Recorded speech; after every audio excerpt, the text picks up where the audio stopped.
હિતેન્દ્રભાઈ, collector કચેરી ખાતે ધરણા પર બેઠા છો, શું કહેશો? જય પાટીલ નામના અનુસૂચિત જાતિના વિદ્યાર્થીનું 1/2/26ના રોજ આત્મહત્યા થયેલી કોલેજ પ્રશાસનના માનસિક ત્રાસના કારણે એની પોલીસ પ્રશાસને 4 તારીખે FIR નોંધી છે. પરંતુ આજે 10 દિવસ જેવો સમય થવા આવ્યો છતાં પણ પોલીસ પ્રશાસન તેની ધરપકડ કરતું નથી. સામેવાળાઓ પાસિંગ પિટિશન હાઈકોર્ટમાં કરી છે. હાઈકોર્ટે એમની પિટિશન માન્ય રાખી નથી કે ધરપકડ સામે કોઈ સ્ટે આપ્યો નથી. છતાં પણ કયા સંજોગોમાં પોલીસ પ્રશાસન અને કલેક્ટર સાહેબ આરોપીને છાવરી રહ્યા છે એ અમારા માટે અમને સમજાતું નથી. હવે અમારી ધીરજનો અંત આવી ગયો છે. અમે કાયદો હાથમાં લઈએ એ પહેલાં 24 કલાકનું અલ્ટિમેટમ આપીએ છીએ કે તમે તાત્કાલિક આરોપીઓની ધરપકડ કરો. એ તો જે કંઈ થશે એના માટે જવાબદાર અમે નહીં રહીએ. હવે અમારી ધીરજનો અંત આવી રહ્યો છે. આરોપીઓ વગદાર છે, પૈસા પાત્ર છે, કોઈ પણ રીતે છટકી જવા માગે છે અને અમે સુપ્રીમ કોર્ટ સુધી લડીશું, પણ આ મામલામાં અમે ન્યાય લઈને જ રહીશું.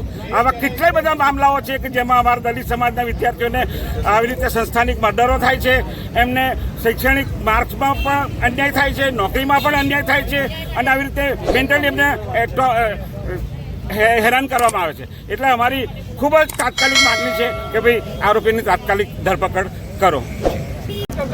રમણભાઈ, નડિયાદ કલેક્ટર કચેરી ખાતે બેઠા છો, શું કહેશો?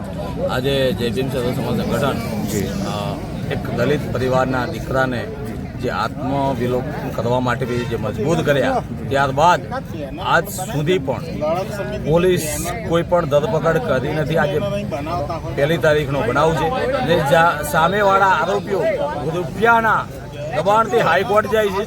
હાઈકોર્ટ ગયા પછી રૂપિયાનો વરહાદ વેરી નાખી અને જે દલિત સમાજને દબાવવાની વાતો કરી રહ્યા છે, તો અમે દલિત સમાજ આખો આજે મેદાને આવ્યા છે ખેડા જિલ્લા કલેક્ટર ઓફિસે અને કહી દઈએ છીએ કે 24 કલાકની અંદર તમામ આરોપીઓને જો ધરપકડ કરવામાં નહીં આવે તો આવતીકાલે ખેડાના હરેક નડિયાદના હરેક રોડ ચક્કા જામ કરી દઈશું. જ્યાં સુધી ન્યાય નહીં મળે ત્યાં સુધી એક પણ રોડ 24 કલાક પછી ખુલશે નહીં.